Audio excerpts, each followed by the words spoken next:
Good evening. It's a pleasure to welcome you all to the 2016 Coase Lecture. The Coase Lecture series was established in honor of a seminal article published by Ronald Coase in Economica, the journal edited at the LSE. This article on the nature of the firm is one of the most famous articles in all of economics. It essentially created the field of organizational economics, and it was one of the two papers cited when Ronald Coase was awarded the Nobel Prize for economics. The other one, of course, being the equally famous article on the problem of social cost. Incidentally, Coase, of course, was himself an alumnus of the LSE. He studied here, and he taught here for almost 20 years before moving to the US in his 40s. Past Coase lectures have been given by Oliver Hart, Jean Tirole, Ernst Fehr, Elhanan Helpman, and Richard Blundell. Today's lecture is given by Robert Pindyck. Bob Pindyck is the Bank of Tokyo-Mitsubishi Professor of Economics and Finance at the MIT's Sloan School of Management.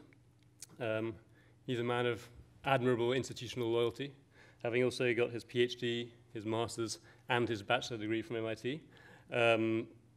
He's worked on the economics of natural resources, of industrial organization, of real options, of catastrophes, and he's one of the world's leading authorities on the economics of climate change. So we're very lucky to have him here tonight, and I hope you'll all join me in welcoming him. Bob, all yours.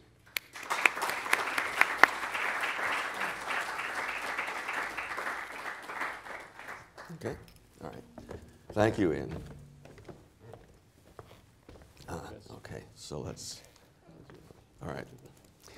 So thank you for inviting me to give this lecture, and it's a pleasure to be here, especially because what I'm doing is closely related to the second great paper of Ronald Coase, and that's the problem of social cost, the 1960 paper that appeared in the Journal of Law and Economics.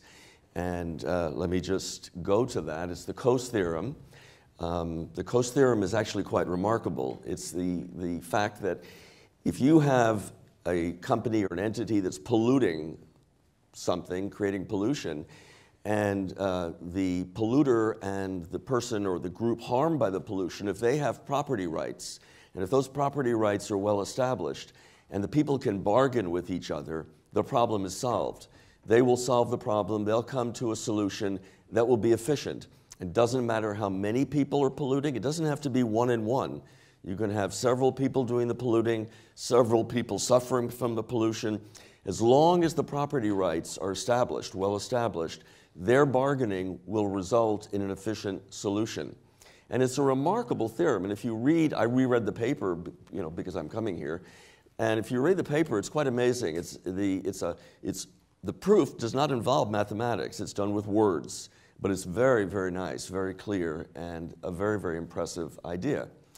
Now, this is something that I'm sure those of you who are teaching microeconomics include in your courses, if not in the principles course, certainly by intermediate microeconomics. I mean, this is just fundamental, all right? And you explain this, you explain the idea of what's going on, probably use an example like the following. John and Jane. John owns a factory that emits pollution, effluent, into a lake, and Jane owns the lake. What are we going to do? Well, as long as the two of them can bargain, they will come up with an agreement. And it might involve a payment from one to the other. It might involve reducing the pollution. Whatever that agreement is, it will be efficient. It'll be the best agreement that we can arrive at in terms of the economics, all right? And you'll explain that as an example, and then some student will raise her hand and say, well, this just shows how you economists are infatuated with your theories that have very little relevance to the real world. I mean, we know that, in fact, people don't own the lake, and there are many, many factories, and so what use is this in terms of actually dealing with pollution and other environmental externalities? And especially when you talk about something like climate change, because when you're dealing with climate change, that's the next point, oops. When you're dealing with climate change, you have billions of people that are creating carbon dioxide, other greenhouse gases, and you have many, many people who are affected by this. I mean, the atmosphere is, I know Donald Trump thinks he owns it, but it's not owned by any one person, all right? So, is there any relevance here when we look at climate change? And I'm going to argue that there is actually, that in fact, if you look at the international climate negotiations that have been taking place, including Paris last December, they actually are an example of the Coase theorem at work.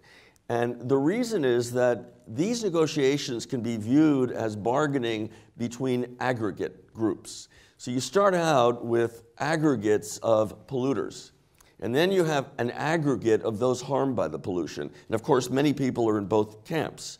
So many of the people that are harmed are also doing the polluting, of course.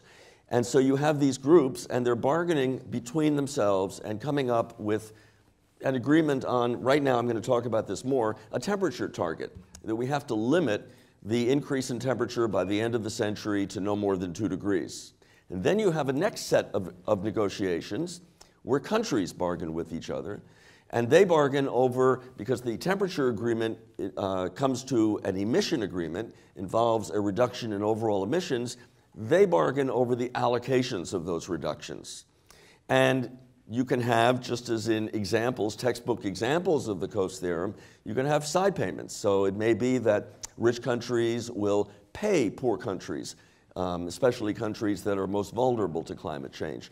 So if you look at this process that's been going on, it really does look very much like the kinds of Coase bargaining exercises that we use in microeconomics classes. What's happening, of course, is that we have been bargaining over these emission reductions, and the question is, has this been effective? Is this the way to go? And would we be better off, if we're concerned about the climate, to negotiate just a carbon tax? And would that be better, right? I'm going to argue that the negotiations over emission reductions have not been very successful, have not gone very far. They're a start, but they've been very limited. And the question then becomes, could we bargain instead over a tax, a carbon tax? And the problem with the emission reductions is that, first of all, there are all these issues, like should a poor country reduce its emissions as much as a rich country? Should a country that already has very low emissions on a per capita basis have to reduce its ongoing emissions as much as a country with very high per capita emissions? There's no agreement on this. Very difficult. And what should be the overall target for emission reductions, given all of the uncertainties over climate change and the potential magnitude of the impacts of that change? What is it that we should be looking for? So there are all these problems, and there are no consensus answers.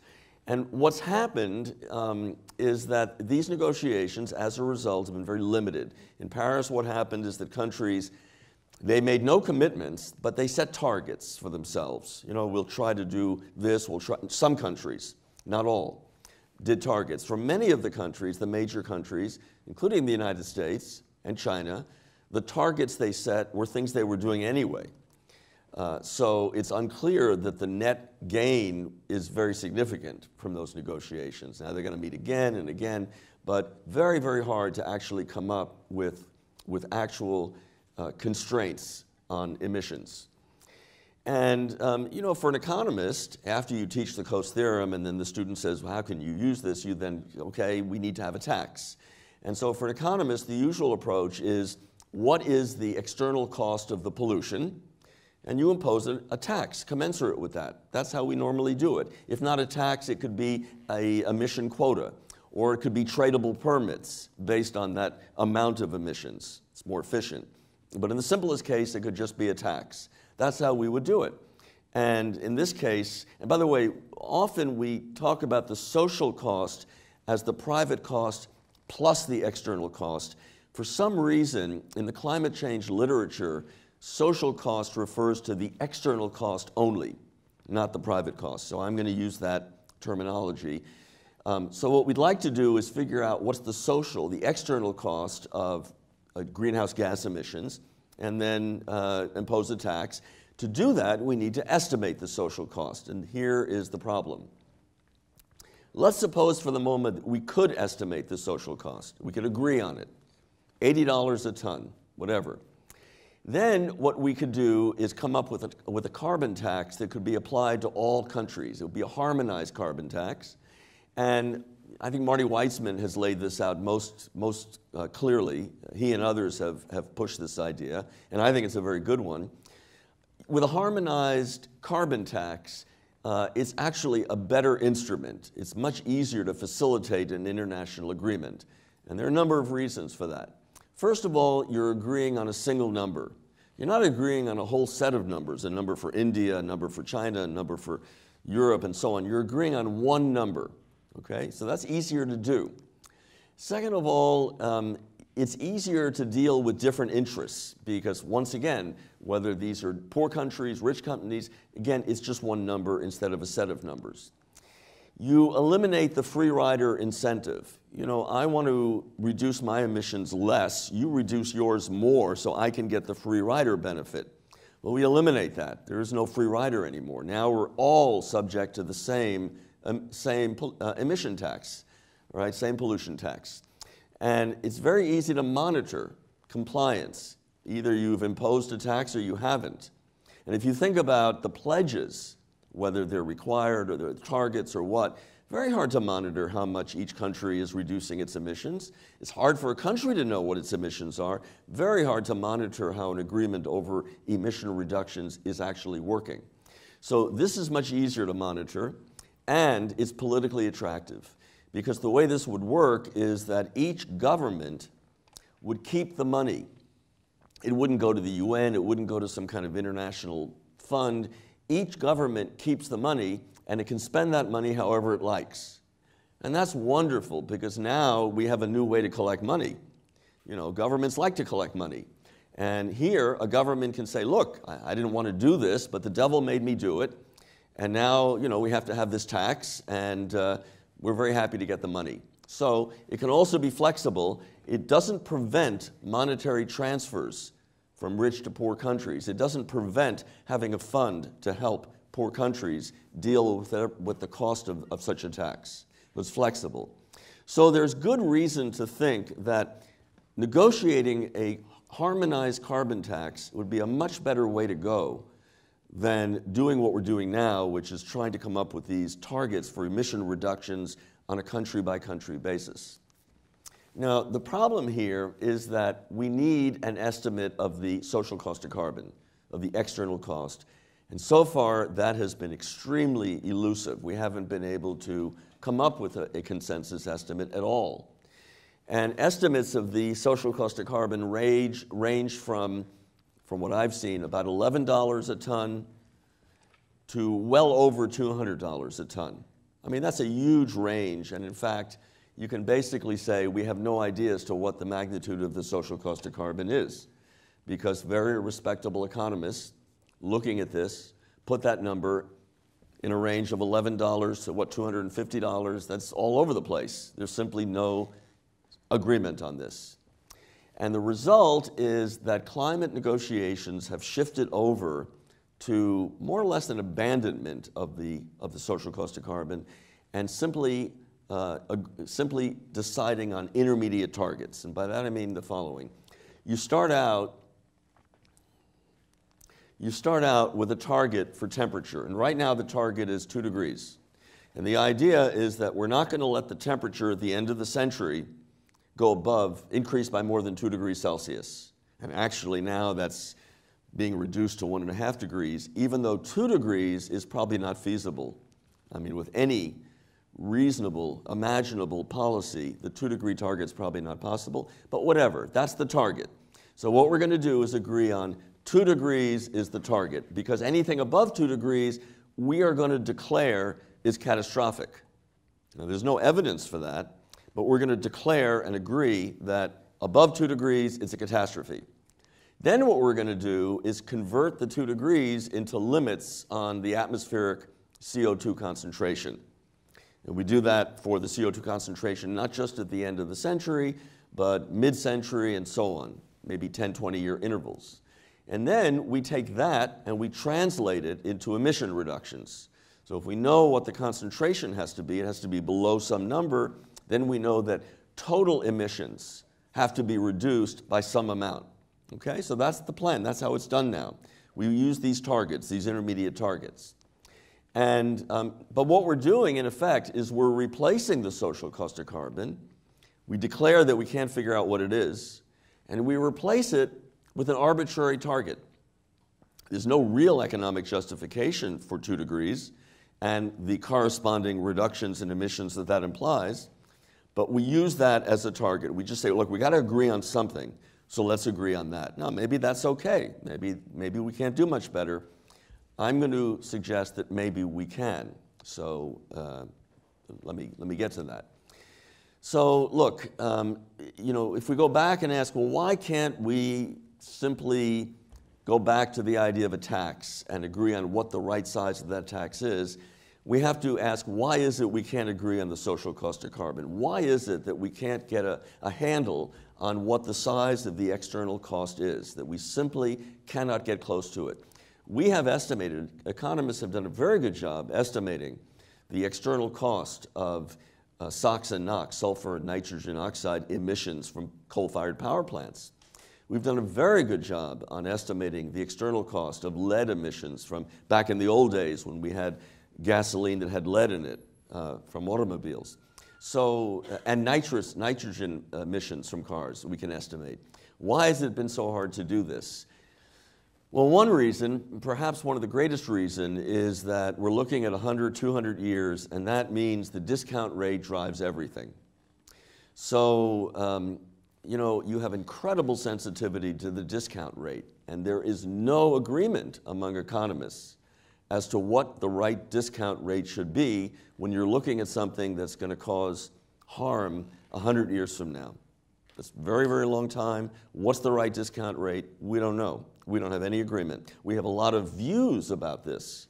One view is that for ethical reasons, however you get to that, on ethical grounds it should be a low number. Another view is based on economic grounds. This is what the return on investment is. It should be a high number. But there's no agreement. And then there's very large uncertainties. Some of them we can't even characterize. So the extent of warming under current and future emissions, we don't really know. There's a great deal of uncertainty over that, a huge amount of uncertainty. And then you get to the impact. So let's assume for the moment that we could predict what the impact of ongoing emissions will be, that we can predict what will happen in terms of temperature increase, that it'll be 3 degrees or whatever, that we could predict that. We don't have a clue as to what that means in terms of impact on, I'm going to use the word GDP, but I'm going to use it to mean GDP broadly defined. So I'm going to take health impacts, monetize those, include those in a GDP impact, ecosystem loss, monetize it and make it part of GDP. I need something that's numerical, something that puts it in dollar terms. All right, so we're going to use that in terms of GDP. We don't know what that impact is. And we don't know how much worse off the world would be if by the end of the century the temperature increased by 2 degrees, which is this target, or even 5 degrees. It's just, and not only don't we know, there is good reason, you can read the paper and refer you to the articles, but there's good reason to think we won't know. If we come back and reconvene here in 10 years from now, we won't know, and we still won't know. And it's the nature of the animal that is just not, it's something that just may not be knowable. A very bright guy named Mervyn King has written about this, but not in terms of climate. He did it in terms of financial collapse. And he calls this radical uncertainty. That radical uncertainty is a term he introduced in his new book, which I really like. And the idea is that you have Knightian uncertainty, where you can't really put probabilities down for events. But this is extreme Knightian uncertainty in the sense that with regular Knightian uncertainty, there's this hope that in 10 years we will be able to assign probabilities. Radical uncertainty, a la Mervyn King, is forget about it. You're not going to get the answers in 5 years or 10 years. You're not going to know the answers. And he calls that radical uncertainty. And his point is, this is the quote from the book, the fundamental point is that if you don't know what the future might hold, we don't know. And there is no point pretending otherwise. And problem here is that we build these models, we have these arguments where we pretend otherwise. We pretend we know. I've written quite a bit. I don't want to spend time today going over this. I've written quite a bit about the problems with these models. They're called integrated assessment models. They combine a model of the climate system with an economic model that describes the damages that would occur, reductions, usually it's in terms of reductions in GDP and consumption that would occur under various climate scenarios, higher temperature, whatever. And these models have lots of problems, and I view them as really unsuitable for policy analysis for much of the same reason that Mervyn King talks about the problem of some of the financial models that are used to try to predict what will happen to the financial system, the banking system, why those models are so useless. But let me go on with this. So look, how do you estimate the social cost of carbon? The way it's normally done is using an integrated assessment model. And in fact, by the definition, there's almost no other way to do it, and I'll explain why. What you do with this thing is you start out with a base case for the path for emissions. You say this is how emissions are going to grow over the next 100 years, and that gives you a result. It gives you a resulting concentration, it gives you a resulting change in temperature, and a resulting path for GDP. And then what you do is you perturb the path.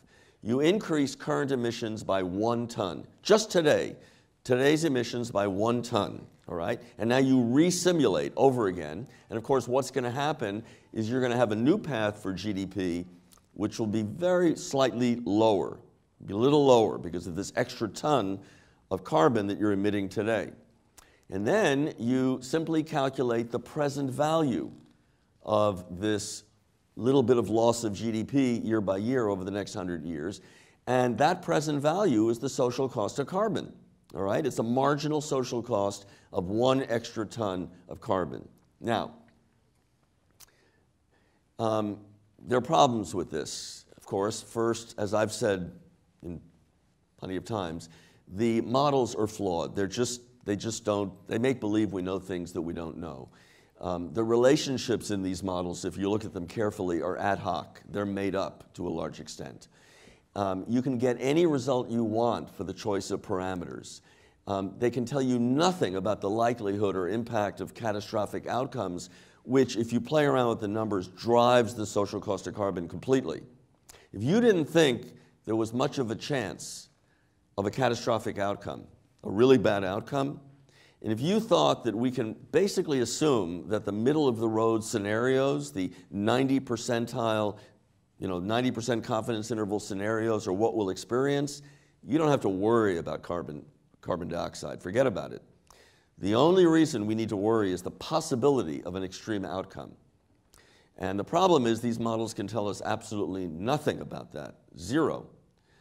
And what they do that's most problematic, gets back again to Mervyn King's quote, is they give us this false sense of knowledge and precision. They make believe that we know something that we really don't know much about. All right? But now we got a problem.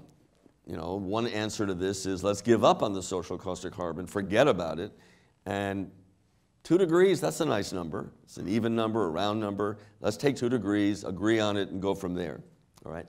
And what do we do? Is there any alternative? And I am going to propose a way to estimate an average social cost of carbon. This is a little bit different. It's defined differently. I'll explain it. And I'm going to propose it be done by expert elicitation, by asking people, by surveys.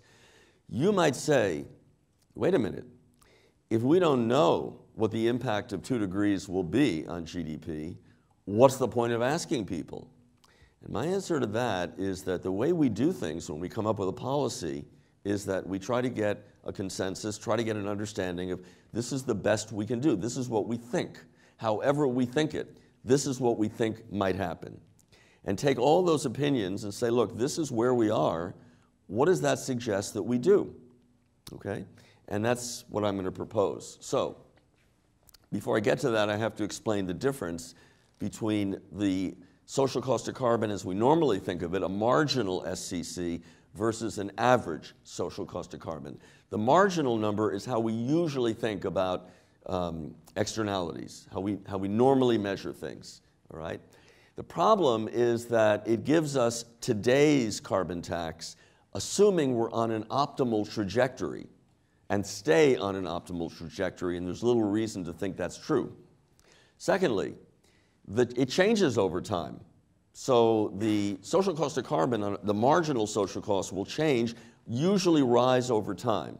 And the way to think about it is to think about a depletable resource, the price of a depletable resource. So think of the unpolluted atmosphere as the depletable resource.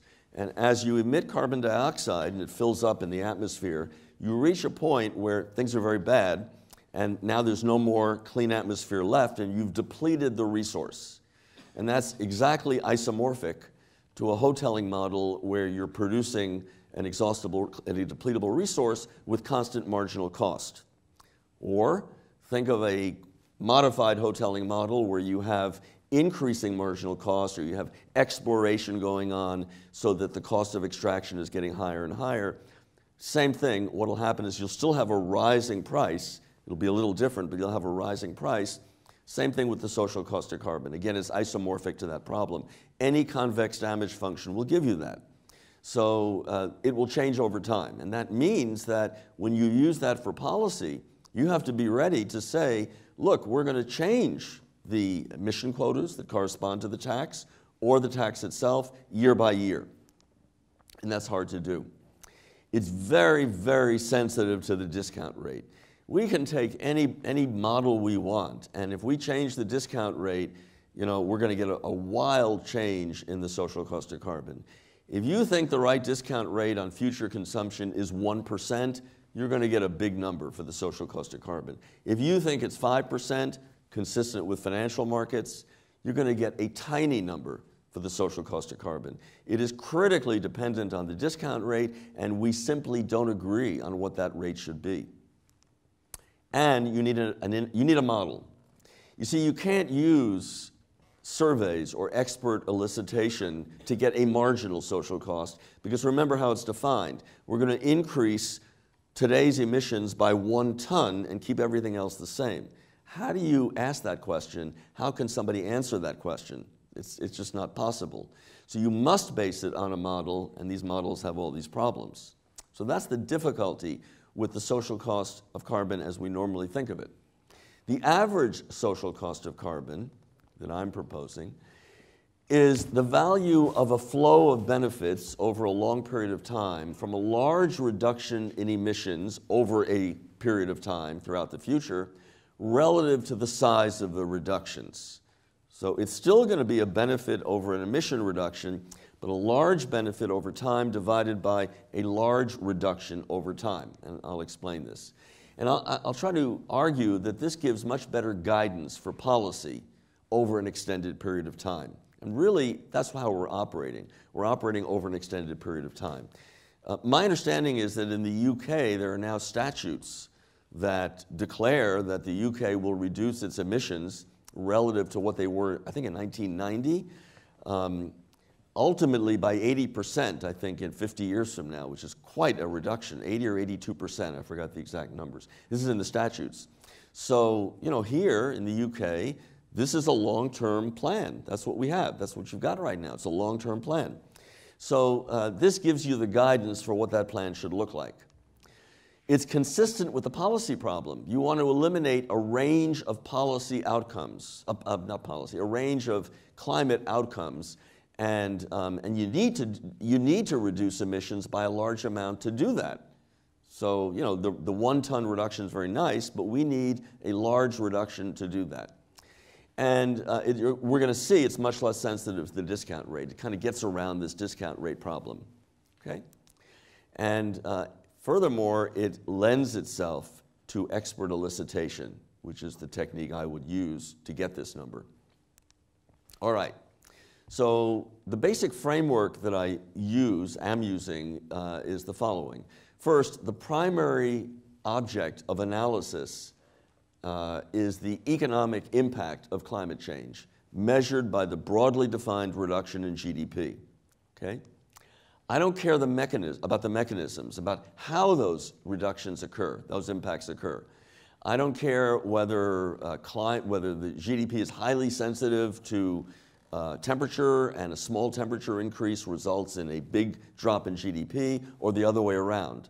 All I really care about is, you tell me what the reduction will be in GDP if we don't do anything, okay? And I want the probabilities of these outcomes. So I want to know, what is the probability that under business as usual, and by that I mean BAU, business as usual, we already have policies in place, that we don't do anything else, that all we do is whatever we're doing right now, and we don't do anything else. That under this business as usual, what's the probability that 50 years from now, as a result of climate change, we're going to see a reduction in GDP of at least 2%, or 10%, or 20%, and so on. And I'm going to use, again, expert elicitation to get those numbers. And then I want to know, if we wanted to avert the worst outcomes, we're not going to stop any outcome. We're not going to prevent any outcome of climate change. That's not doable. But if we wanted to prevent the worst outcomes, how much would emissions have to be reduced over the next 50, 80 years? By how much would we have to lower the growth rate of emissions? And again, I'm going to use expert elicitation. Okay? And the focus here is going to be on the bad outcomes, the extreme outcomes, because that's what drives the social cost of carbon. Again, you see this, I can show you this with examples. What matters is the really big outcomes, the bad outcomes.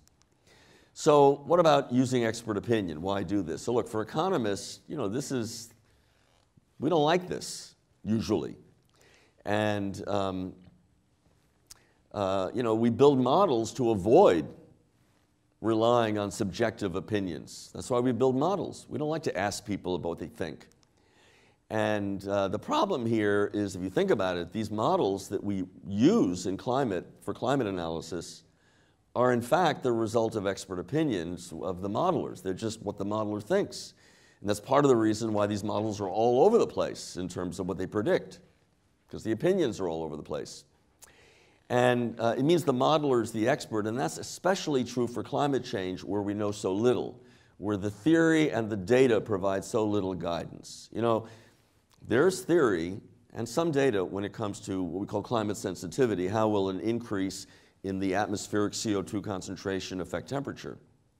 We don't know a lot, but we know something. When it comes to the damage function, how does a higher temperature affect GDP?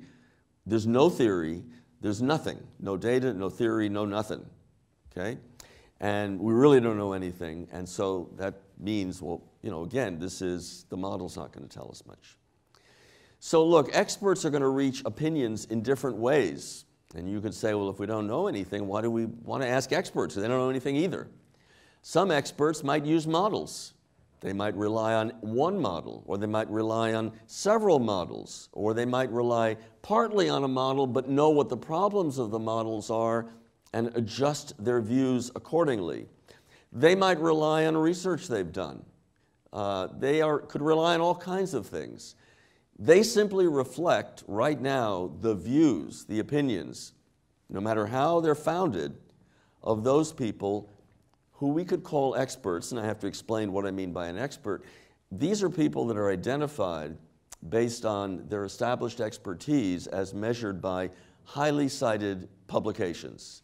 There are other ways to measure expertise, other ways to identify so-called experts. The way I use, because I'm an academic, is research expertise based on publications that are highly cited, and I'll explain how that works in a moment. And so, look, the other thing why I think this is a better approach is that this idea of asking people, it's simpler and it's transparent, and transparency is very important here.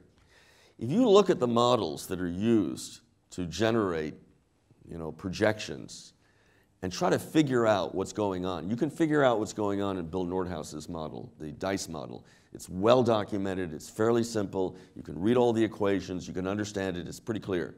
You go to some of the other models and good luck trying to figure out what's happening. There's a very big model at MIT. I don't have a clue, I have no clue what goes on in that thing. And I'm not sure the modelers have a clue as to what's going on in that thing. So it's totally, obscure, it's hidden. And I want something that's transparent, okay? So look, you could claim when I get through this that I'm using a model to begin with, but this is something with very, very few moving parts and much more transparent than any of these IAMs. All right, so let me just show you what an expert might say. This is a hypothetical expert, me. I just came up with some numbers. So I'm going to ask 50 years from now, this is the percent reduction in GDP, Z, and maybe it's 0, 0.02, 0.05, all the way up to 0.5, okay? And I'm going to be interested in minus the log of 1 minus Z. The reason I'm doing that is that I want to fit this to data. I want to take these results from experts and fit a distribution. I'll use different distribution. I'll show you soon how I do that. And it's easier to do that if I use this phi instead of Z, because there's no limit on the right end tail, okay? It's not bounded on the right. And these are the probabilities that this expert, namely me, came up with.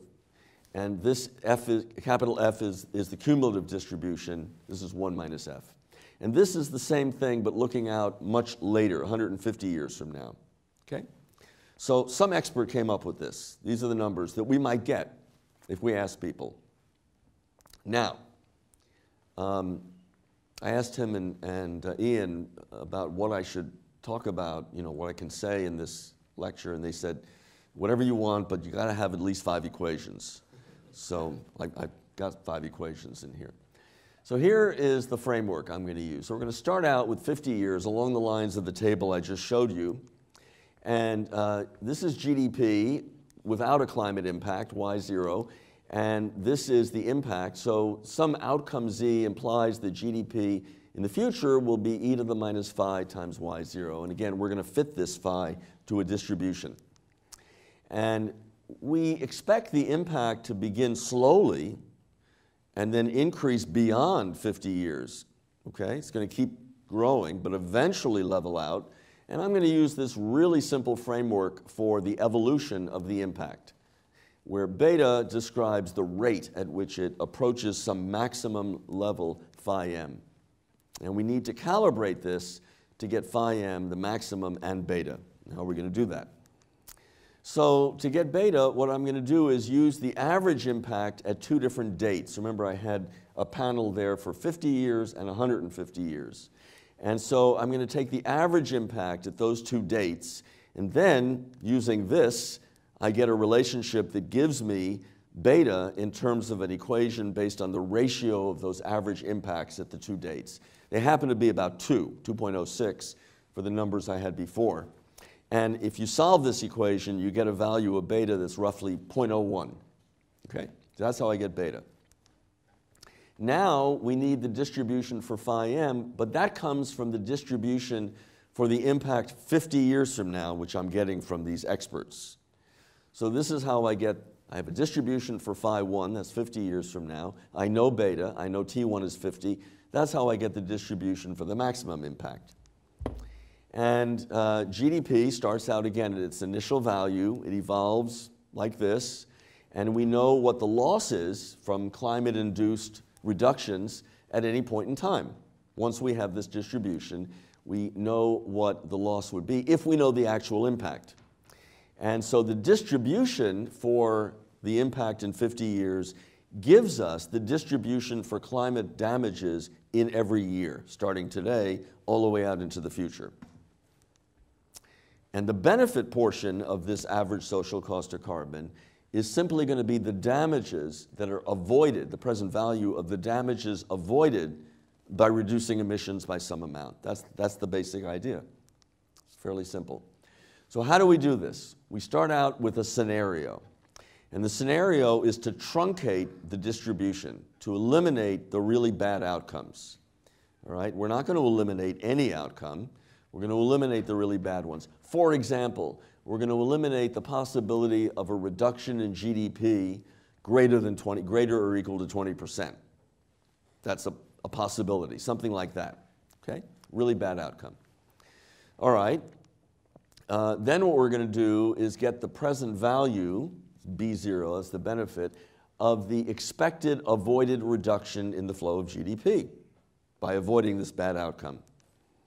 Then we're going to figure out the change, the reduction in emissions, the total amount of emission reduction needed to do this. It needed to truncate the distribution.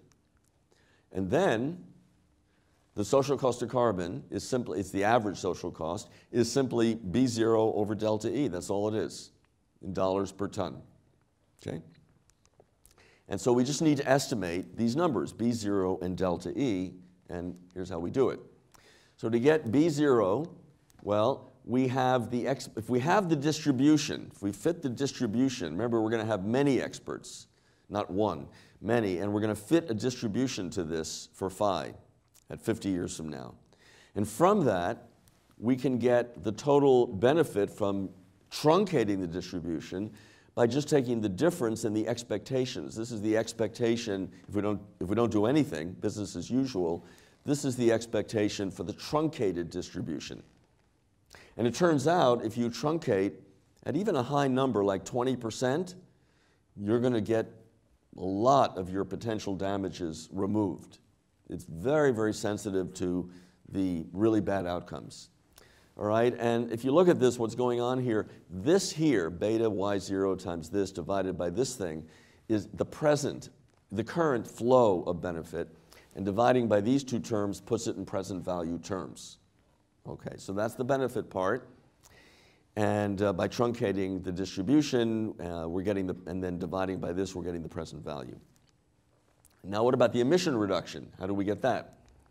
So current emissions, we know, and under business as usual, we think they're going to grow by some amount, let's say M0, that's the growth rate. And I'm going to assume it's just some average growth rate. Of course, it may not be constant, but I'm going to ask, what would the average growth rate be if we don't do anything new? That's M0. Let me just... All right.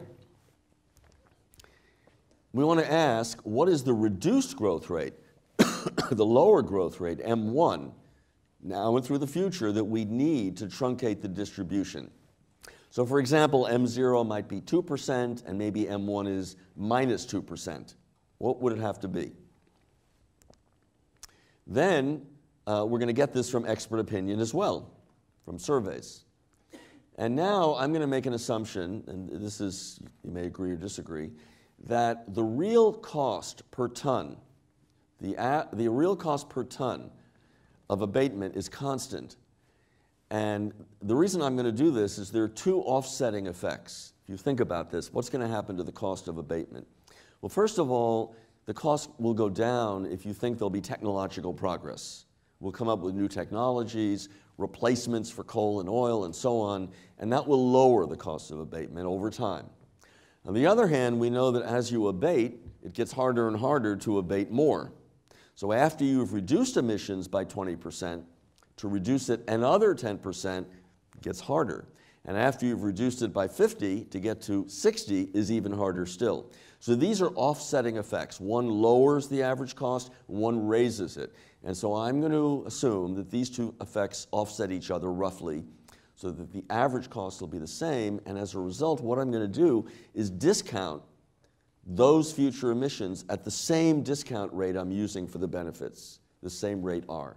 And if I do that, I get this number for the total amount of reduced emissions, depends on the difference of the growth rates and the interest rate and the discount rate. Okay, so that's the total amount. All right, the average social cost of carbon is just this ratio, B0 over delta E. Here is, I've written it this way, I've separated terms, and the reason is that you can think of this first part as the instantaneous flow of the social cost of carbon. This is the flow variable, the flow of social cost.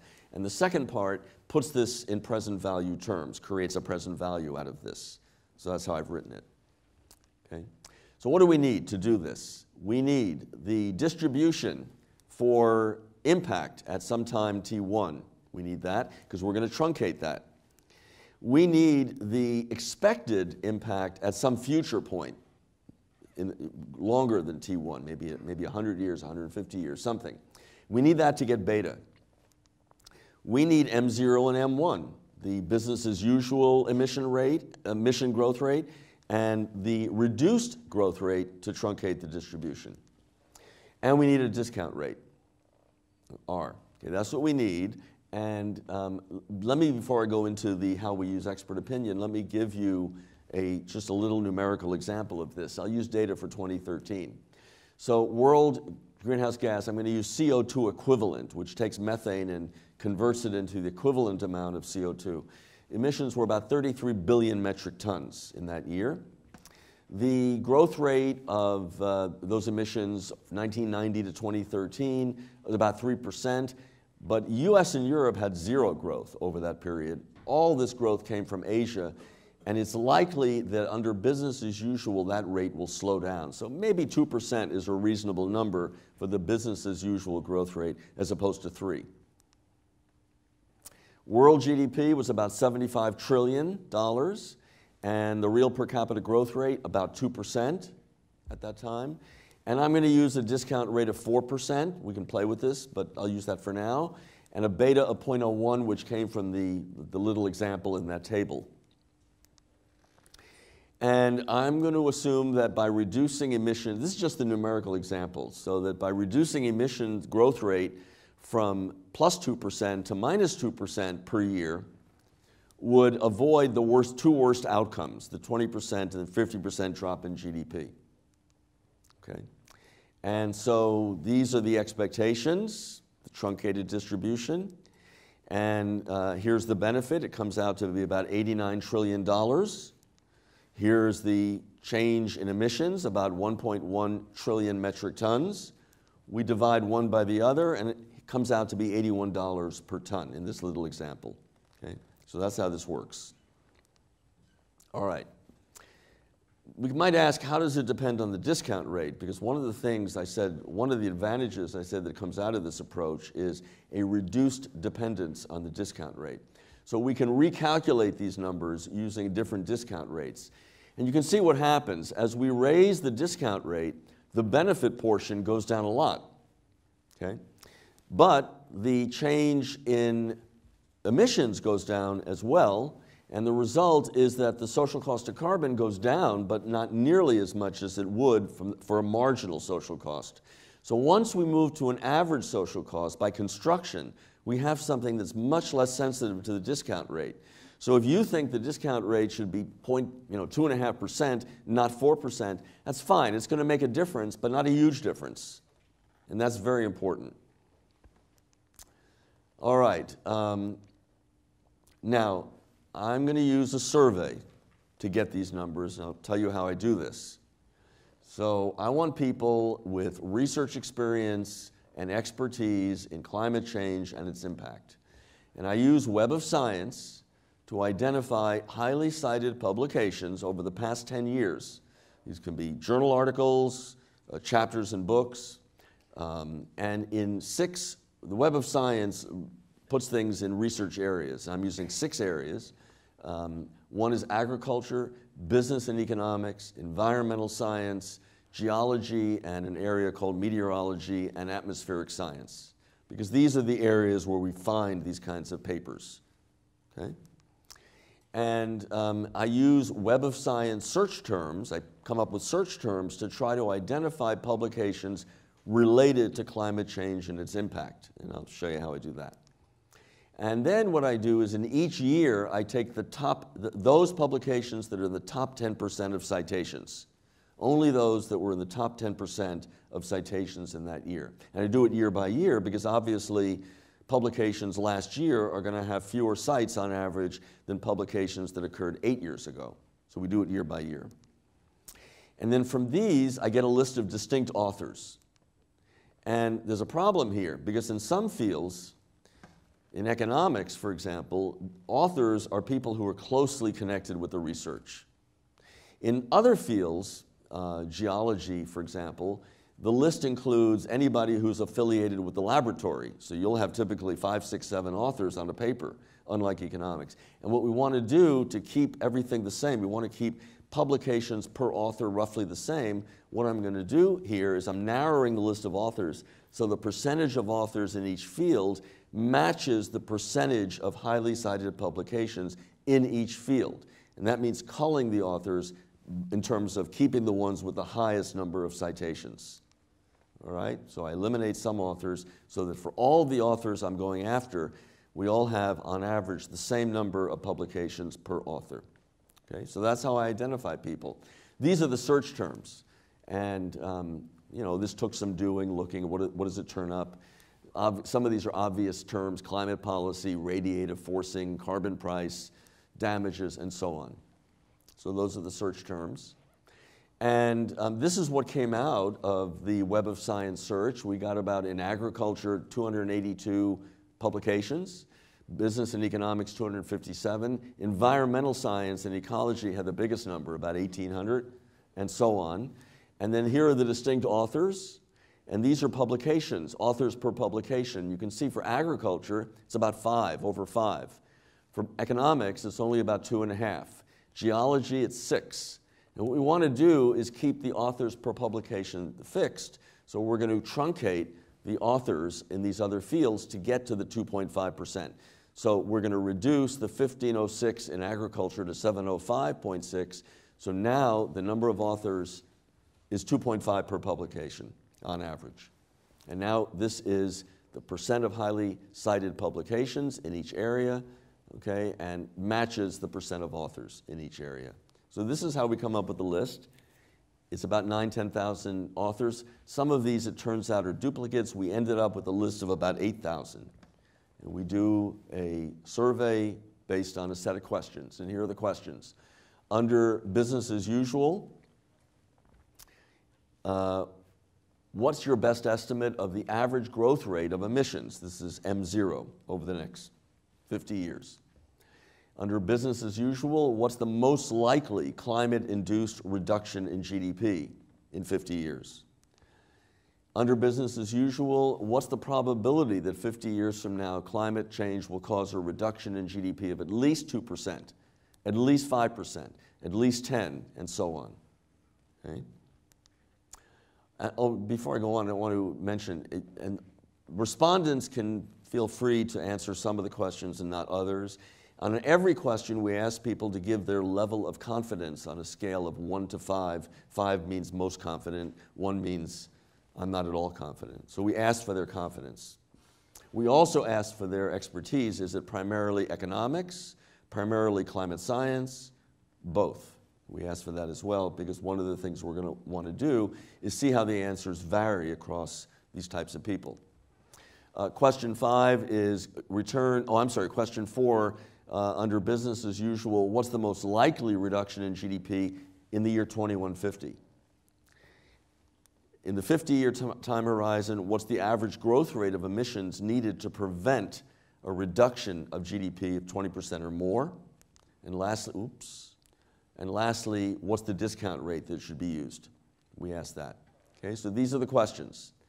And this survey was done. We now have something over 1,000 responses, but we're now pulling them together and running them through the program. I don't have the results to give you, but I will show you something else. So at a conference at Stanford last fall, there were a bunch of experts, and I gave them this survey. I gave 20 people this survey, and 11 responded.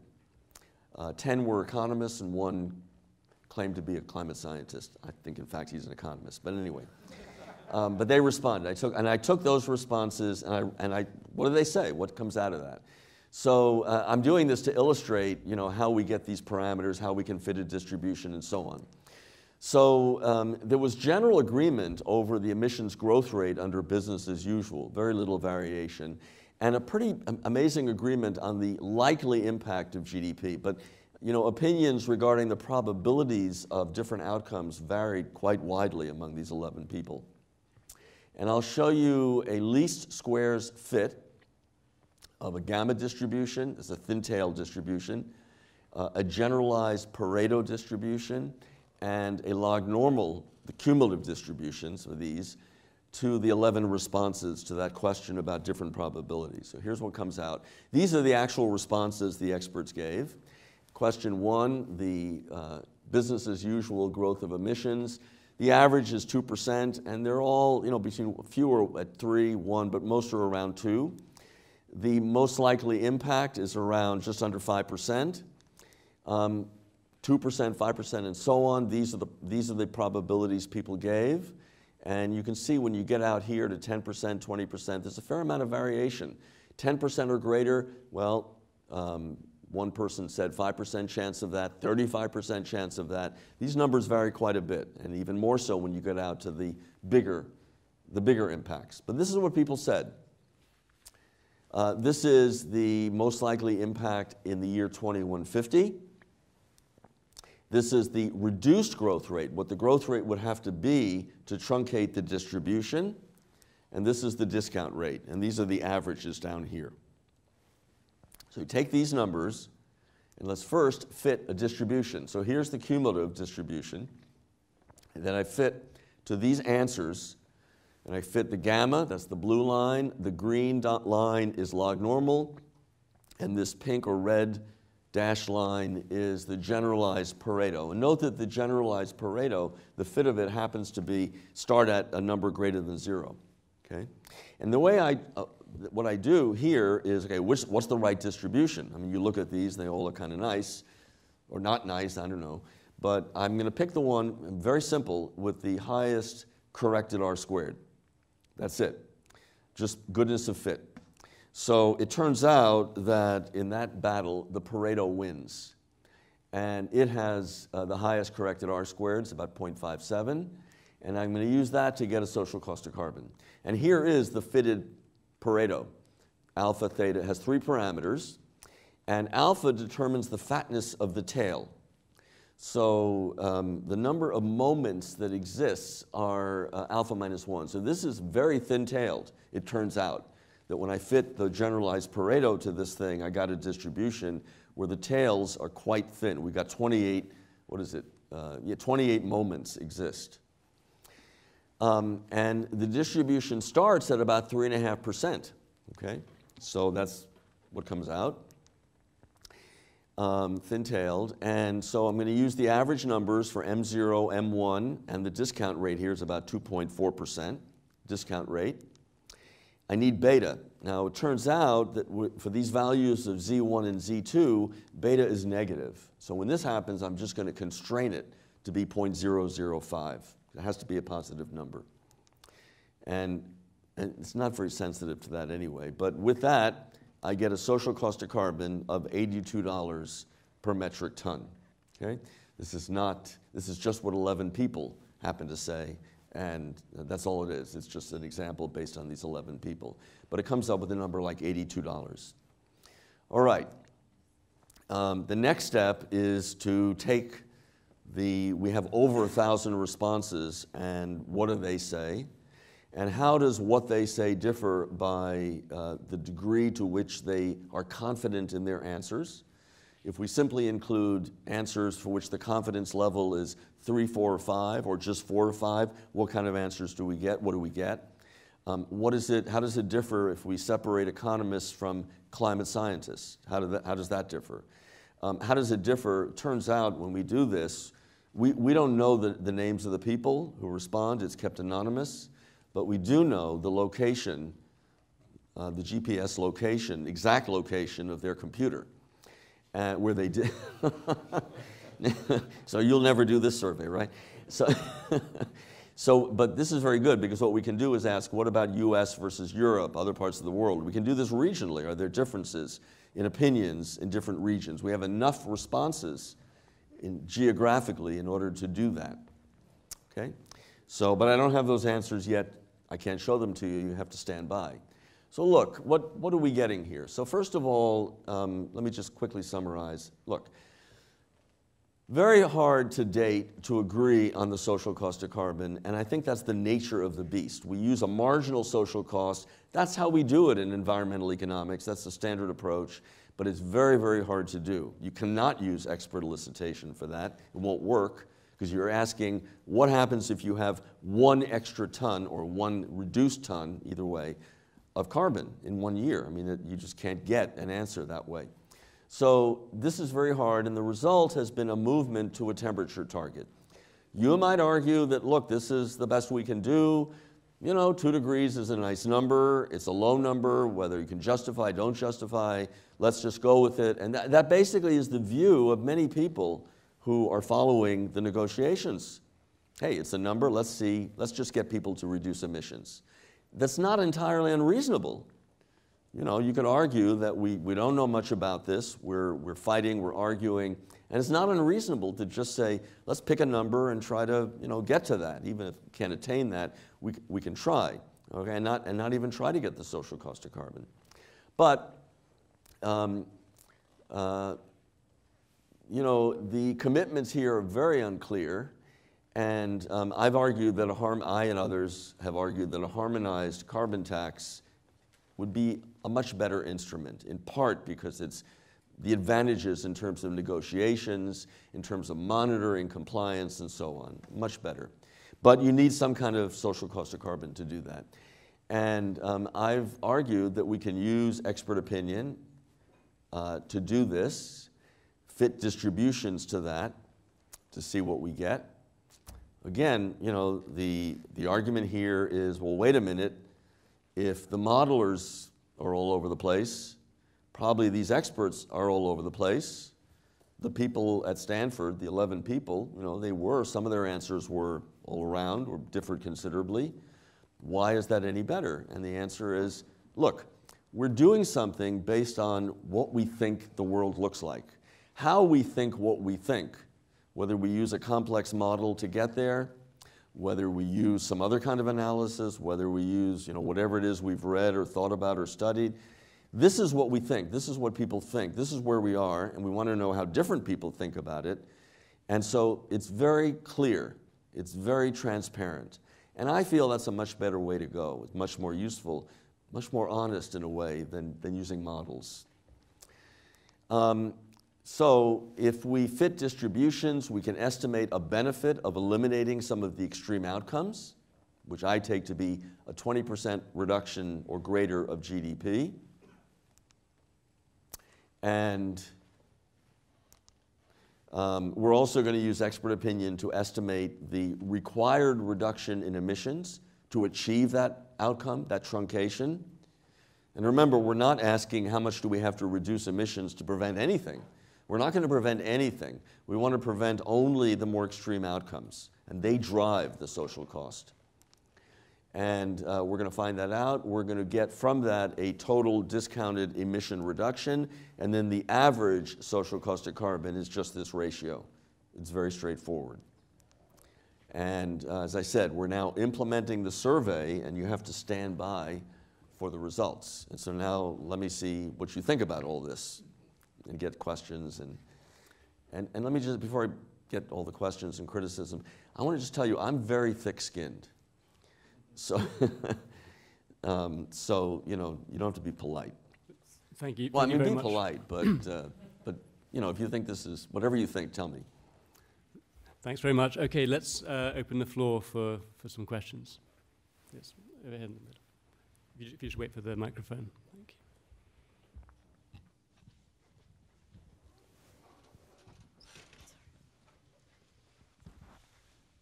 Hi, I'm Bob Wall from the Grantham Research Institute, and I really like what you're doing, and I think it will produce results that are really very interesting. But I think they'll be interesting in terms of showing perhaps the same thing as the IAMS, i.e. that you'll get a big range of opinions. And the main problem, I think, is that with expert elicitation, you only really have, you're essentially asking the experts to forecast something, and you only really get any use out of that if you can measure skill in some way. And you have this fundamental problem that you're not able to estimate the skill of the forecast because the expertise in any area is not demonstrably a proxy for skill.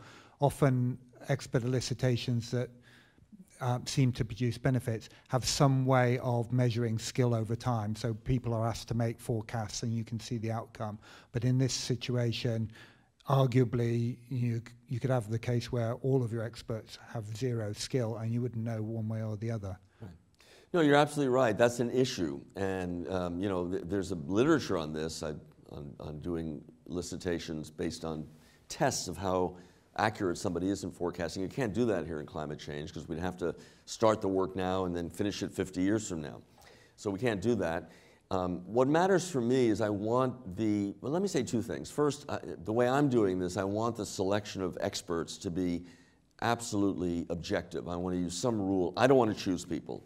I mean, I chose those people at Stanford because they were at the conference. But I don't want to choose people. You know, I could. I mean, I know people that I think have a lot of skill, but I don't want to do that. So I've had a number of people send me emails saying, I heard you have this, you know, I heard that you've got this survey and so-and-so in my research group is responding and I'd like to respond, could you send me a link? And I have to say, look, I'm sorry, but we're using this very rigid criterion for who gets to respond.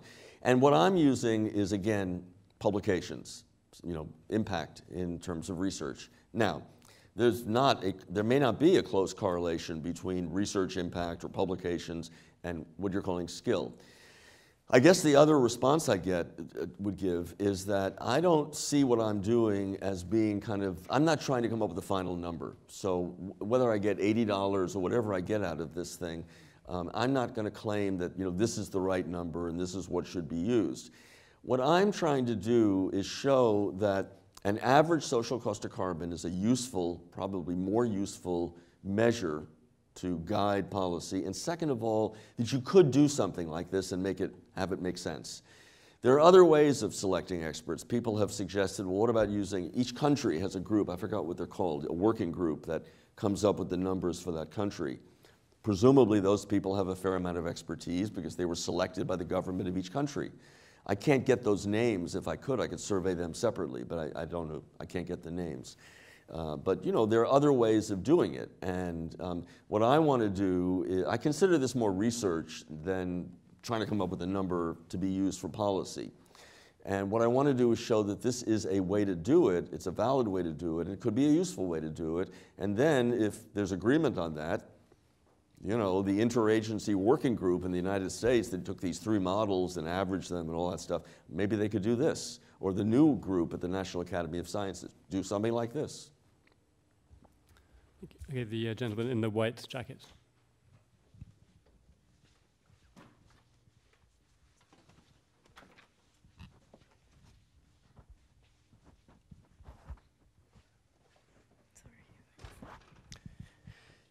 Two things.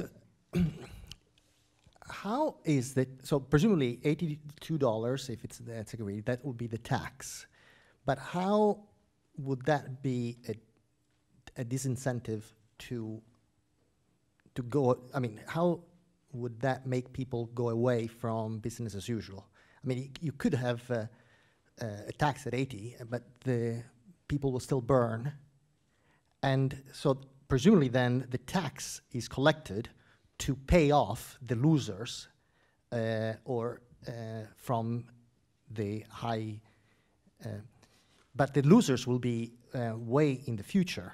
And so how would you make sure that the governments keep that tax, that revenue, to pay off, to pay the losers sometime? So that's my first question. And the second, I would like to suggest that following Coase, one can also look at the problem in a different way, so that there is the atmosphere that we all own. So what about if we give ownership to the atmosphere, to us, to the individuals? And then there are the polluters. And they have to pay, let's say that the carbon budget is 1 trillion tons. Or, you know, I think that more or less, it's agreed that it's about 1 trillion tons. So what if we would give the permits to individuals in the world? So everybody in the world gets every year an allocation permits, and then the polluters have to buy them. And so let the market decide what the price is, what the price of carbon should be. All right, so well, let me actually go backwards, start with your second question. In order to do that, you've got to come up with a quantity. And for the market to decide, you're going to have tradable permits, right? You've got to come up with a number, a quantity, which effectively puts a quantity on emission reductions. But then you're right back to what's the social cost of carbon, because how do you figure out what that reduction should be? You got to come up with that number, and that's what the social cost of carbon gives you. It gives you, effectively, the tax gives you the reduction. So if you know what the tax is and you know supply and demand elasticities, you can come up with what the reduction in emissions will be that will result. But let me go to your first question, which is, how is that going to reduce? I wasn't completely clear. How is that really going to reduce emissions? People will still pollute.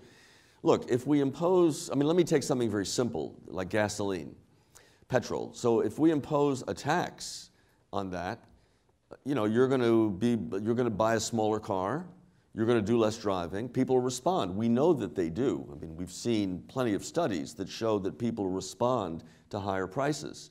So when you impose a tax, people on their own reduce the amount of carbon they emit because you're taxing them.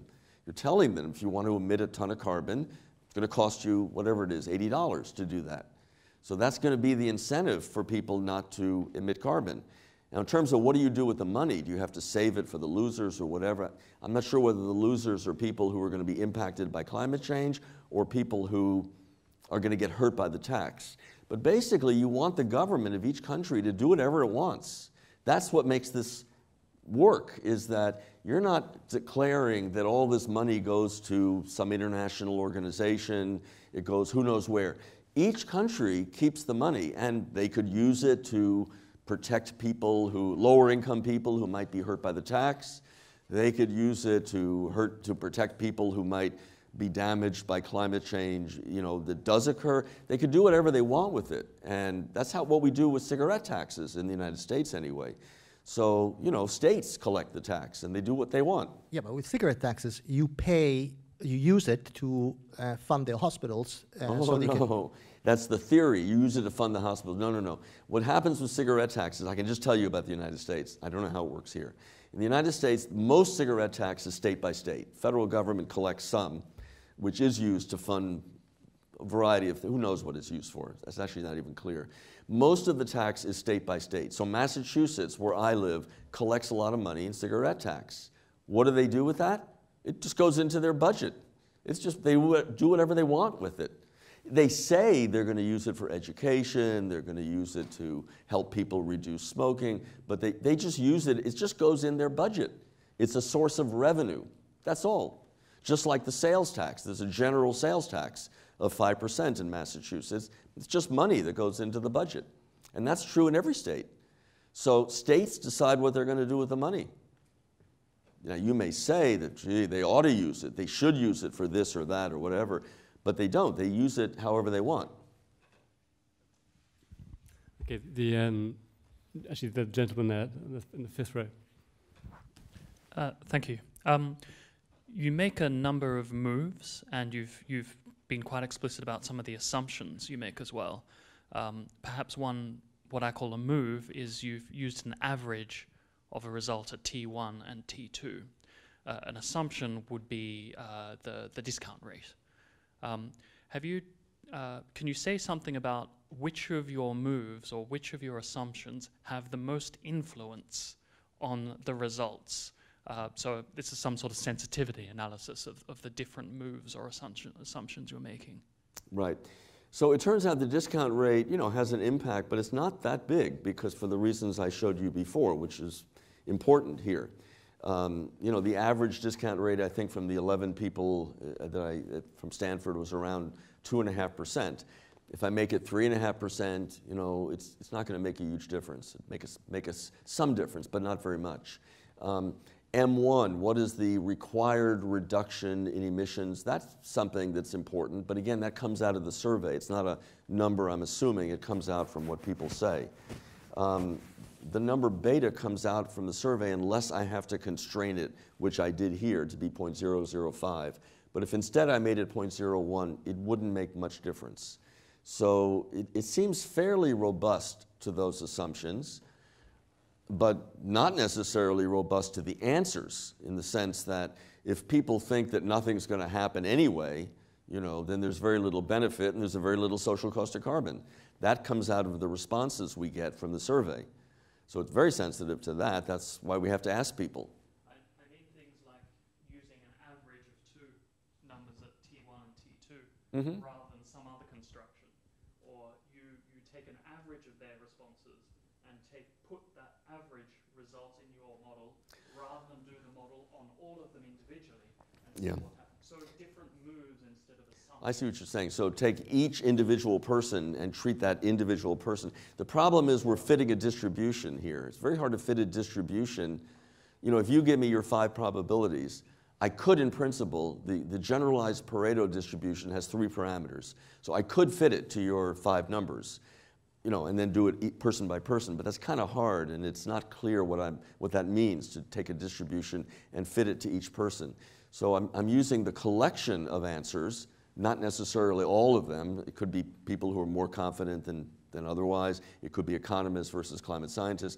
But I'm taking a collection of answers to fit the distributions. You know, in terms of the average, the 50 years and 130 years, whatever it is, I could have changed those. I could use different numbers. I could play with that. I don't know offhand what it would do, but you're right, those are assumptions I'm making.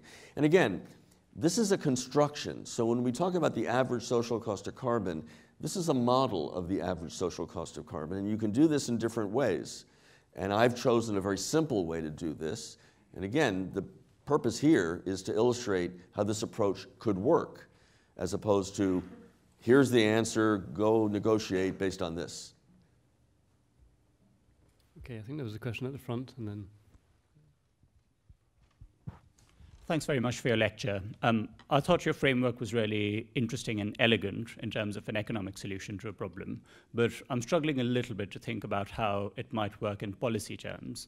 And what I'm struggling with specifically is the idea of how you share out the burdens of the emissions reductions that would need to happen as a result of the tax across different regions of the world. So in international negotiations, you often hear this idea of common but differentiated responsibilities. Common.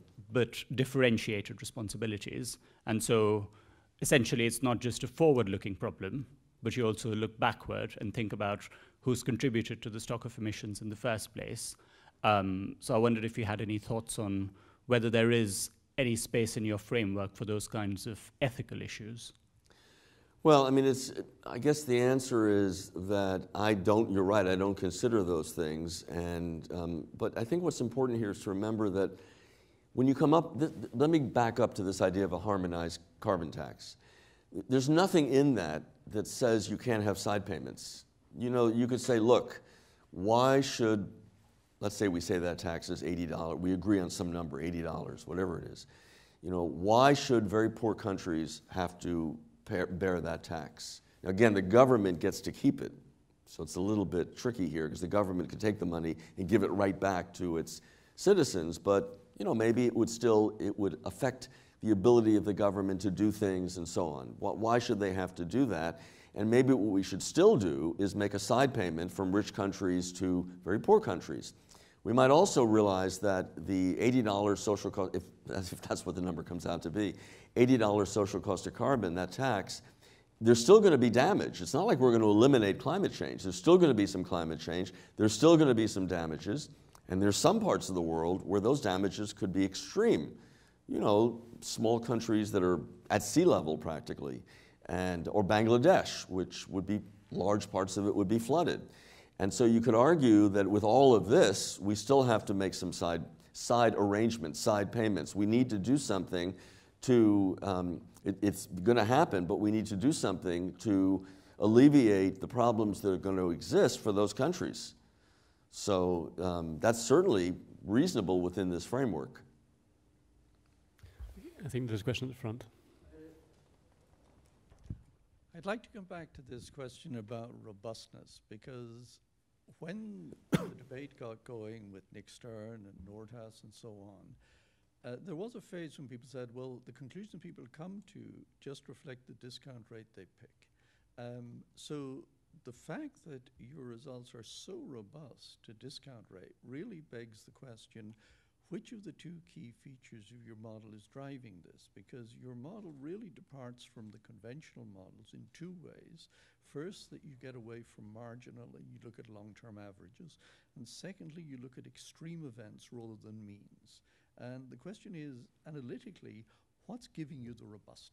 The first thing, the long-term average versus the mean. And the extreme events are just a fact about what matters. In other words, forget about time. I mean, forget about a discount rate. Let's assume everything's going to happen 10 years from now. That's it. And just ask what might happen and you know, what might the damages look like. What really matters is going to be the extreme events. So, you know, if you take a 5-degree increase, it's not going to do much. It's the well, it may do much. It's the possibility of a large reduction in GDP that we worry about. We don't worry that much about a 3% or 4% reduction in GDP. Those happen all the time. So that's really what does this. The robustness comes out of the long-term average. You know, again, it's a little bit like these models of exhaustible resources, where if you say, you know, the price is going to rise, but if you look at the use of the resource over 100 years, you think you're going to deplete in 100 years, then in a sense, the interest rate doesn't matter as much. So it's the same kind of thing going on. Is the question with the gentleman with the broken arm? Yes. I'm wondering if you were to address a room full of climate scientists, if some of the things which would be thrown up and queried would be, for instance, methane. There are people who claim that the industrial farming, particularly the way that livestock is produced on a massive scale, and which will increase with meat consumption rising in Asia. If you're not if the social cost of carbon is not taking that into account, and in terms of the catastrophic events, there's people who are really wanting to focus on the Arctic ice caps melting, and whether or not that would involve people disputing which countries are responsible for that possible catastrophe. Yeah. Well, look, you're right. There are very different opinions about what might happen. There are climate scientists who think that, and economists who would argue that the Antarctic ice shelves are going to collapse, and that would cause sea levels to rise. They worry about cows. You know, methane is a really strong greenhouse gas, and it's amazing how much methane comes out of cows, and cows and economists, and you know, so but see, that's the point. I'm not trying to figure this out. I'm not trying to separate the agriculture from the ice caps and so on. If you're going to do this, if you're going to take this survey, all I want to know is based on everything you've looked at, everything you've thought about, whether you're most concerned about agriculture or whether you're most concerned about other things, what do you think the probabilities are of these bad things happening? That's the bottom line. And different people will have different views, and that's going to be the nature of it. And all I want to do is say, look, there are a bunch of people here, you have different views. That's what we get out of these different views. Whether you did it from a model, whether you did it from what you've read, whether you did it from discussions you've had, whatever it is, I just want to pull all that together. And that's what it says. Take all these views, and what it says is that we're looking at an average social cost of roughly whatever, X. Yeah. Thank you. So here are two questions on the elicitation method. The first one is, how do you make sure that the experts talk about the same thing, right? I mean, you're talking about GDP. Do you explain what GDP is? Is it about nominal? Is it about real? Mm-hmm. What does it include? What does it not include? So I'm particularly concerned about this question because many are not economists, right, in your sample. So to what extent do you explain that? And the second question would be, from those elicitation methods, we know that people often give inconsistent answers. Mm-hmm. So logically inconsistent answers. Basically, in your probability ranking, sometimes people just give answers that are not logically consistent. Right, probabilities don't add to one. And exactly, for instance, and given that it's experts, maybe you're not too concerned about this, but if if there are answers that are inconsistent, how do you deal with that? Okay, and by the way, there's a third thing you could mention, and that's that some people answer strategically. So, you know, I'm gonna say the whole world's coming to an end because I want something done. So I'm gonna try to influence this survey, and that happens. So first of all, regarding, you know, people don't know what's GDP. So I showed you a very shortened version of the questions. The way the actual survey works is people are given information before they start. We say, please read the following. And we explain very clearly what we mean, what's GDP, what we're looking at. We give examples of, you know, what happened to GDP during the Great Depression, what happened after World War II to the GDP of Europe, of Japan, and so on, is to get a sense of what could happen. What is a catastrophe? What does it mean to talk about a 20% drop in GDP? And we explain that we're including, you know, GDP broadly measured, health effects and so on. So we explain that. Now, is everybody going to fully understand? And don't know. That's why we allow them to skip questions they feel they can't answer, or tell us they don't have much confidence in the answer. And what was your second point? It was about the... Oh yeah, so I looked at the results that came in, and there were a few, not many, but a few, where the probabilities went the wrong way. It just made no sense. We leave out those answers. We just don't include them. There's a question at the back, yeah.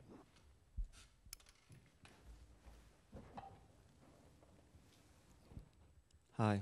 Following on from that and the other question from the gentleman at the Grantham Institute, if you considered the impact of publication bias might have on these results. So, for example, in the last IPCC report, there's a lot of controversy that publications that said that solar influences were more important didn't get published because they weren't as regarded as mainstream climate science. I imagine that that would affect the uptake of this if it ever gets to policy, that people would say these experts were biased anyway. Oh, you're saying that that if you don't write the correct thing, you won't get published? Is that the... Yeah, the sample of highly cited authors are only there because they're in agreement with the conventional climate science. Yeah. From the responses I'm getting from the brief review, I'm not sure that's happening. I don't think that's happening, but I understand the concern. Look, I need some objective way to do it. And you know, I can't go out and decide who's got expertise and who doesn't. And so I'm using this approach of publications. Now, again, there are other ways to do it. And one way, again, is these groups, country by country, these groups of the people that are coming up with the policies for each country. You know, they're working on it, so maybe that's another way to do it. Another way to do it is we know people who are heavily involved in the IPCC framework, in the IPCC, in the writing of the IPCC report. There are many ways to come up with a set of experts. I chose something that, to me, makes rough sense and is objective. I'm not inserting my opinion anywhere, so that's what I do. Yeah, question here. Hi, thanks for the talk. Do you expect differences across groups of experts that respond to your questions? Mm-hmm. And if so, how do you think you will deal with them? Suppose there are differences across male, female, regions, topics of expertise? Yeah, so we can't do male, female because I don't have the identity of anybody. But we can do their reported expertise. Again, we ask them, do you consider yourself to be primarily an economist, primarily climate science, both? I think we also ask neither, so if somebody's neither, we might leave those out. So again, I haven't gone through all the results, but based on early results we got, there was no difference between I was surprised, between the economists and the climate scientists. People who declared themselves to have expertise in economics versus climate science, we seem to have some very similar results. I have not looked at location. We haven't tried that yet of, you know, US versus rest of world or Europe, or we haven't done that. So I don't know how that would, if there would be a difference. I mean, how would I deal with it? I mean, I don't know. You know, I would report it, basically. I would say, if it turned out that economists come up with a social cost of carbon of 80 and climate scientists 90, or, you know, whatever, I'd report that. So, and I'd report differences based on degree of confidence in the answers. So that's all going to come out. whenever this thing gets finished and written up, which I hope will be in the next month or so. I'm afraid I see more hands going up, but I'm afraid that we have to end the questions somewhere. So can you please join me in thanking Professor Pindyck very much? Thank you.